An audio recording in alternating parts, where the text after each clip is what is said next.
আসসালামু আলাইকুম ভাই, সবাই কেমন আছেন? তো অনেক দিন পরে আসলে আমার ইউটিউবের সাবস্ক্রাইবার 4000 পূর্ণ হতে যাচ্ছে। তো আসলে এখনকার যে অনুভূতিটা, এটা আসলে মানে কি বলবো, বোঝানো কাউকে সম্ভব না।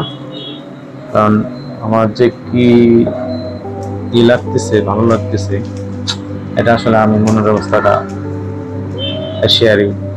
তো সবাইকে আসলে আমি বলতে চাচ্ছি যে আসলে চেষ্টা করলে অনেক কিছু হয়। আমার এই ইউটিউব চ্যানেলটা প্রায় 7-8 বছর হবে। আমি অনেকদিন ধরে ভিডিওগুলো করার জন্য ট্রাই করতেছি। সাবস্ক্রাইবার বাড়ে, দেখা গেছে মাসে 2টা 3টা। তো আসলে একটা পর্যায়ে আসলে মানুষ পরিশ্রম করলে যে আপনার একটা ফলাফল রেজাল্ট আসে ভালো, এটা আসলে আমার চেয়ে কেউ ভালো জানে না।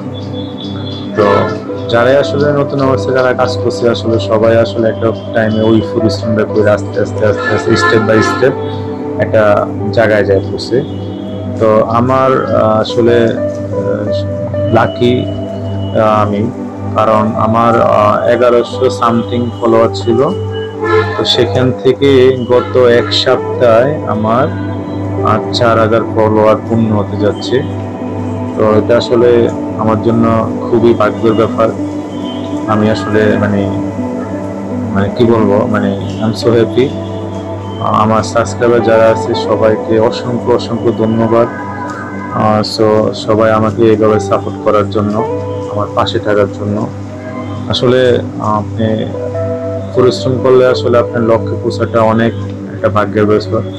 আর একটা একটা সাবস্ক্রাইবার লাগবে, আমার একটা সাবস্ক্রাইবার হলে আমার 4K সাবস্ক্রাইবার হবে। আমি কয়েকদিন আগে আমার 1500 সাবস্ক্রাইবার পূরণ হয়েছে, এটা মেবি 3 দিন 4 দিন আগে। আর 3 দিন 4 দিনে আমার আরো 1500 ফলোয়ার সাবস্ক্রাইবার বেড়ে গেছে। তো সবাই আমাকে সাপোর্ট করবেন। আর আমার ইউটিউব চ্যানেলটা এখন আমি মনিটাইজেশন পাই না, কারণ আমার এখন ওয়াচ টাইম ফিল হয় নাই। ডান, আমার 4000 সাবস্ক্রাইবার ডান। তো আই এম সো হ্যাপি। আমার অনেক ভালো লাগতেছে। আসলে অনুভূতিটা আসলে এটা মনের ভিতরে থাকে, প্রকাশ করা যায় না। তো আমার যে কেমন ভালো লাগতেছে, আমি এখন প্রায় 10টা 20 বাজে। আমার সাবস্ক্রাইবার 4000 ফিল আপ হওয়ার জন্য আমি আসলে অফিসে ওয়েট করতেছি অনেকক্ষণ যাবত, যে আমি 4000 সাবস্ক্রাইবার হবে, দেন আমি অফিস থেকে বেরোবো এটার একটা ভিডিও করে। তো সবাই ভালো থাকবেন, সুস্থ থাকবেন। আর আমার চ্যানেলটাকে সবাই সাবস্ক্রাইব করবেন। আমার ফেসবুক পেজ আছে, অনেকেই জানেন, মোহাম্মদ কাশেম, এমডি কাশেম। তো সবাই আসলে আমাকে সাপোর্ট দিবেন। ভালো থাকবেন, সুস্থ থাকবেন। খোদা হাফেজ।